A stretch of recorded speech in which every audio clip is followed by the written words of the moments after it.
Voici la première vidéo d'une série en 3 parties sur la façon de mesurer l'empreinte carbone de votre entreprise à l'aide du calculateur de gaz à effet de serre de BDC. Dans cette vidéo, nous explorerons les bases de la comptabilisation des gaz à effet de serre.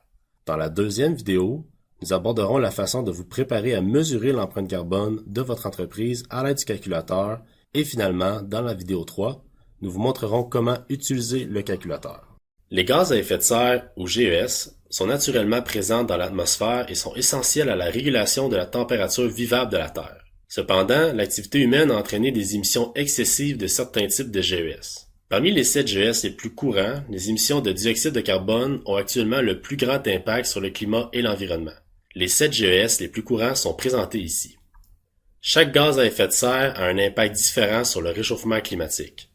L'impact est mesuré par son potentiel de réchauffement planétaire ou le PRP. Par exemple, le méthane a un potentiel de réchauffement planétaire de 28, ce qui indique qu'il est 28 fois plus puissant que le dioxyde de carbone. Une empreinte carbone fait référence à la quantité d'émissions de gaz à effet de serre émises en raison des activités d'une personne ou d'une entité. Les sources d'émissions désignent toute activité qui peut entraîner le rejet de gaz à effet de serre dans l'atmosphère, directement ou indirectement. Par exemple, consommer de l'essence pour conduire une voiture ou brûler du charbon pour produire de l'électricité. Un coefficient d'émission, parfois appelé facteur d'émission, reflète la quantité de GES émise lorsqu'on utilise différentes sources d'énergie ou que l'on réalise certaines activités. Ainsi, consommer 1 litre d'essence ou 1 kW d'électricité génère différents types et quantités de GES. Ces facteurs, ou coefficients d'émission, sont publiés annuellement par les gouvernements et ont été intégrés au calculateur de GES de la BDC. Étant donné que chaque gaz à effet de serre a un impact différent sur le réchauffement climatique, l'équivalent en dioxyde de carbone est l'unité de mesure commune utilisée pour comparer les émissions des différents gaz à effet de serre en les ramenant à une échelle commune, celle du CO2. Diverses activités, également connues sous le nom de sources d'émissions, peuvent contribuer à l'empreinte carbone totale.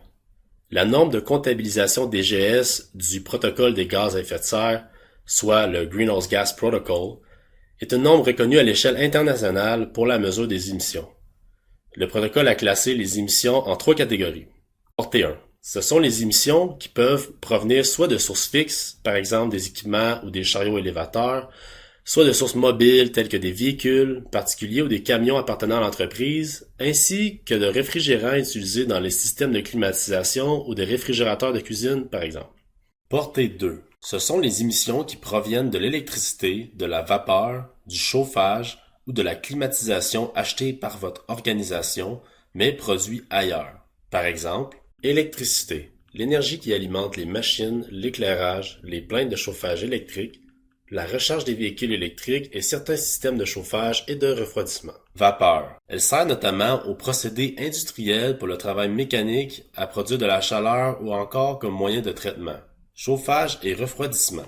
Provenant de la récupération de chaleur ou de froid émis par d'autres équipements ou systèmes n'appartenant pas à l'entreprise, on retrouve notamment de tels dispositifs dans les systèmes appelés chauffage de ville ou district heating. Portée 3 désigne les émissions indirectes qui résultent des activités de votre entreprise, mais que vous ne contrôlez pas directement, comme les voyages d'affaires, les déplacements des membres du personnel pour se rendre sur le lieu de travail, ou encore les déchets produits dans le cadre des opérations.